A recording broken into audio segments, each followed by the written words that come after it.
សញ្ញាទាំង5ពីរដែលបញ្ជាក់ថាកូនរបស់អ្នកកំពុងញៀនអេក្រង់និងវិធីសាស្ត្រដោះស្រាយ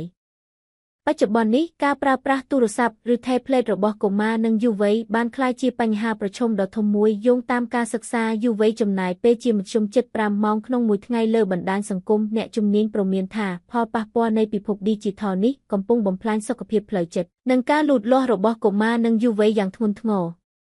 តើអ្វីទៅជាការញៀនអេក្រង់ Screen Addictionលោក Kellen Smythe អ្នកជំនាញផ្នែកព្យាបាលយុវវ័យមកពី Pacific Quest បានពន្យល់យ៉ាងខ្លីថាប្រសិនបើកូនរបស់អ្នកជ្រើសរើសការលេងអេក្រង់ជាងការប្រាស្រ័យទាក់ទងផ្ទាល់ជាមួយមនុស្សជុំវិញខ្លួនហើយមិនអាចទប់ចិត្តខ្លួនឯងបាននោះមានន័យថាពួកគេកំពុងញៀនហើយសញ្ញាទាំង5ពីរដែលមាតាបតាគួរកត់សម្គាល់ 1. ជៀសវាងការជួបជុំផ្ទាល់ក្មេងចូលចិត្តនៅជាមួយអេក្រង់ជាងការទៅលេងជាមួយមិត្តភ័ក្តិចូលរួមកម្មវិធីគ្រួសារឬលេងកីឡា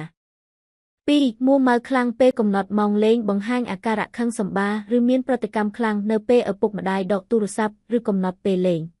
3. ប្រើអេក្រង់ដើម្បីគ្រប់គ្រងអារម្មណ៍ក្មេងមានអារម្មណ៍ថាវាត្រូវតែគឺមើលទូរស័ព្ទដើម្បីកាត់បន្ថយភាពតានតឹងឬភាពអផ្សុកឧទាហរណ៍ត្រូវតែមើលទូរស័ព្ទពេលញ៉ាំបាយជុំគ្រួសារ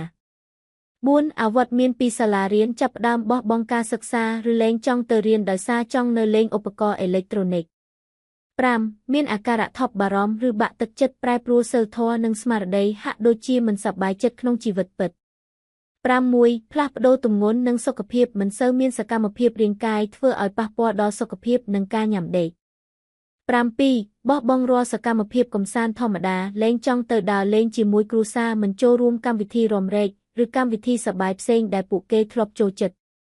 វិធីសាស្ត្រជួយកូនឲ្យដើរចេញពីការញៀនអេក្រង់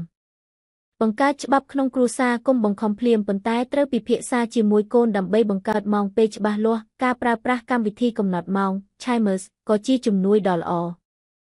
បង្ហាញថាជីវិតក្រៅអេក្រង់គឺសប្បាយនាំកូនទៅសួនច្បារដើរហាត់ប្រាណឬទៅបណ្ណាល័យបង្ហាញពួកគេថាសកម្មភាពទាំងនេះគឺជាការកម្សាន្តមិនមែនជាការដាក់ទណ្ឌកម្មនោះទេទុកឲ្យកូនក៏អផ្សុកក៏ខ្លះភាពអផ្សុកគឺជាចំណុចចាប់ផ្ដើមនៃភាពច្នៃប្រឌិតនិងការដោះស្រាយបញ្ហាកុំផ្ដល់ទូរស័ព្ទឲ្យកូនភ្លាមនៅពេលពួកគេឧថាអផ្សុក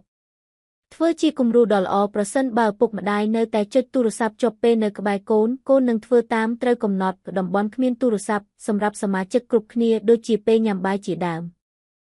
ស្វែងរកជំនួយពីអ្នកជំនាញប្រសិនបើអាការៈកូនមិនធូរស្រាលឬមានសញ្ញាប៉ះពាល់ផ្លូវចិត្តខ្លាំងកុំរួញរានៅក្នុងការពិភាក្សាជាមួយគ្រូពេទ្យកុមារឬអ្នកជំនាញផ្នែកចិត្តវិទ្យា